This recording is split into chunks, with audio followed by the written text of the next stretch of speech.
उसकी आराधना को किया और सुलेमान ने परमेश्वर को 1000 बलियां चढ़ाई, बलि होम की उसने। और ऐसा करने के बाद जब उसने बलि दे दी वो थक गया और थक करके, नॉर्मली ये थका कि नहीं थका, वो रात को सो गया। जब वो सो गया तो आगे हम 7 में पढ़ रहे हैं, लिखा कि उसी रात को परमेश्वर ने सुलेमान को दर्शन दे करके उससे कहा, जो कुछ तू चाहे कि मैं तुझे दूं वह मांग। आमीन। अब ध्यान से समझिएगा इस चीज को कि इसने क्या किया है। ये परमेश्वर कह रहे कि जो कुछ तू चाहता मांग मैं तुझे दूंगा।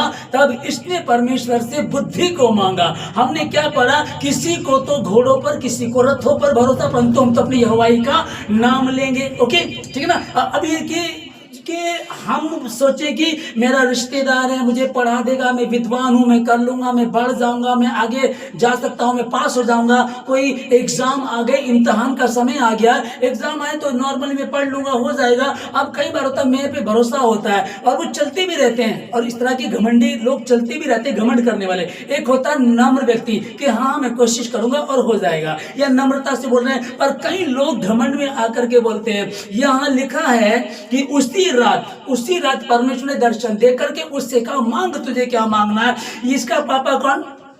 इजराइल का राजा, इजराइल देश का राजा दाऊद इसका पिता है। अब इसको किसी चीज की कमी है क्या? किसी चीज की इसको कमी नहीं है। फिर परमेश्वर इसको बोलता, मांग तुझे क्या मांगना है। अगर बात बुद्धि की भी आती है तो बुद्धि की भी इस पे कौन सी कमी रही होगी।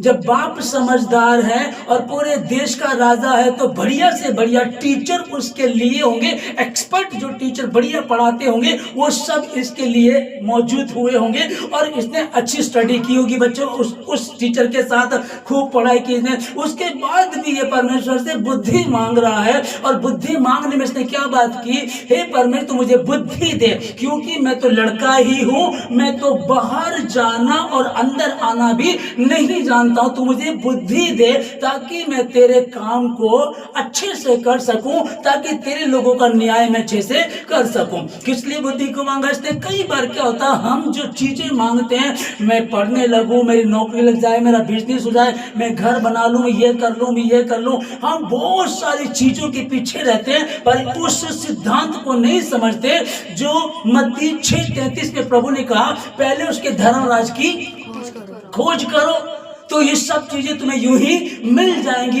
ये सब चीजें तुम्हारे पीछे आएंगी।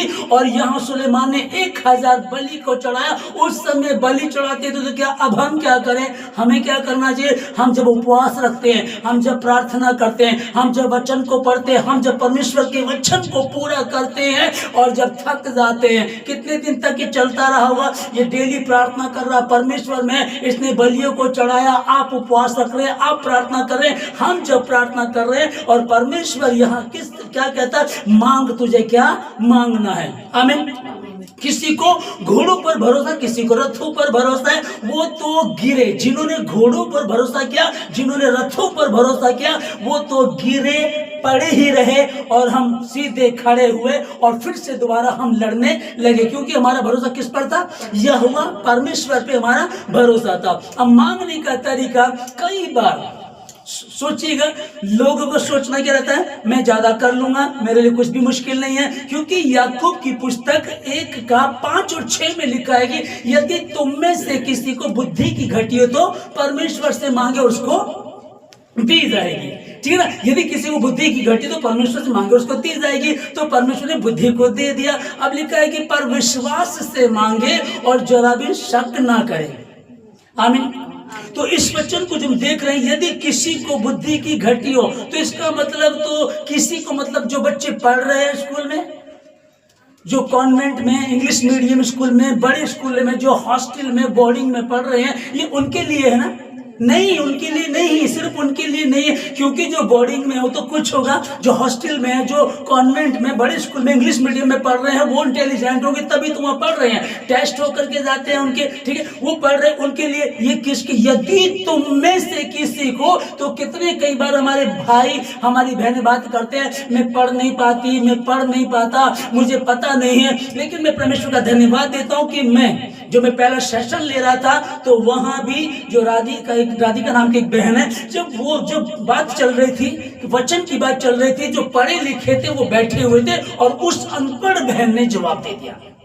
आमीन। ठीक है, तो ये क्या लिखा है कि पर विश्वास से मांगे और जरा भी संदेह शक ना करे बिल्कुल भी, और जब तुम मांगोगे तुमको दी जाएगी। आमीन। जब सुलेमान ने बुद्धि को मांगा, पर मांगने का सिस्टम जो है ये हमें थोड़ा सा यहाँ से समझ में आता।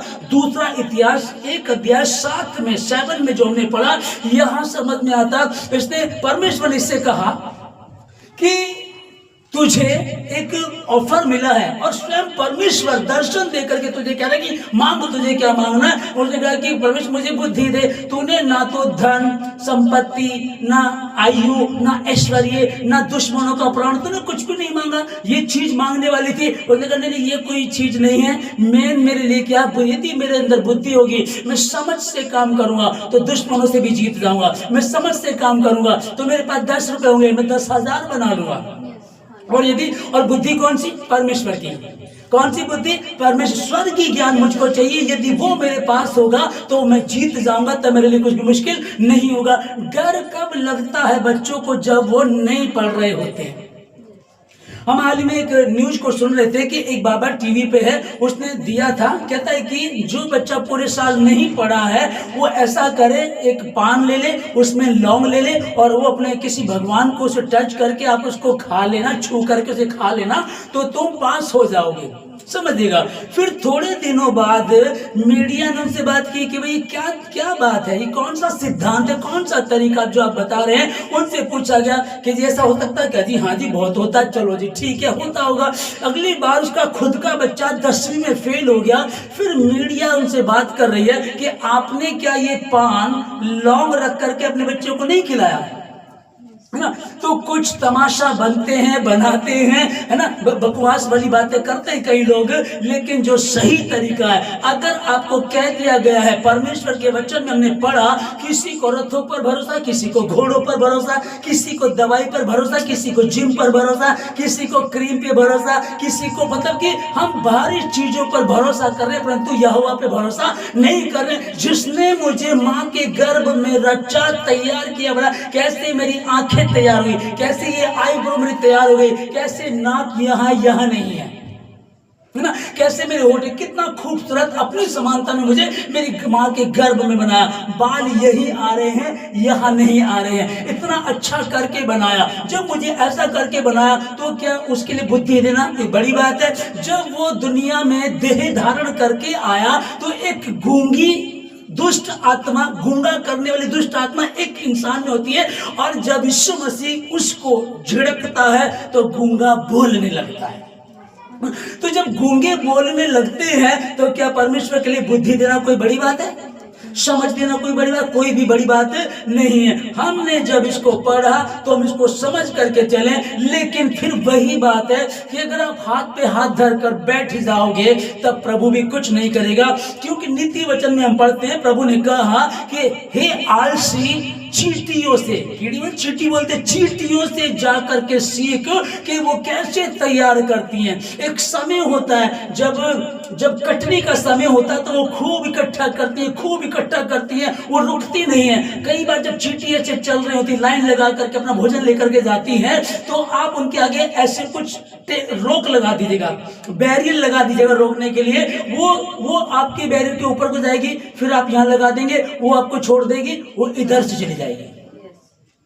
एक चींटी से परमेश्वर कह रहा है, आलसी, चींटियों से जाकर के सीख। कटनी के समय वो इकट्ठा करती है और फिर पूरे समय तक वो उसको खाती रहती है। कटनी का समय, जब प्रैक्टिस का समय है, जब पढ़ाई का समय, तब पढ़ाई करो ताकि जब एग्जाम आए तो आराम से बैठो, एग्जाम आए, आप एग्जाम दे करके आओ और आप अच्छे नंबरों से पास हो सको। क्योंकि रोमियो 8 का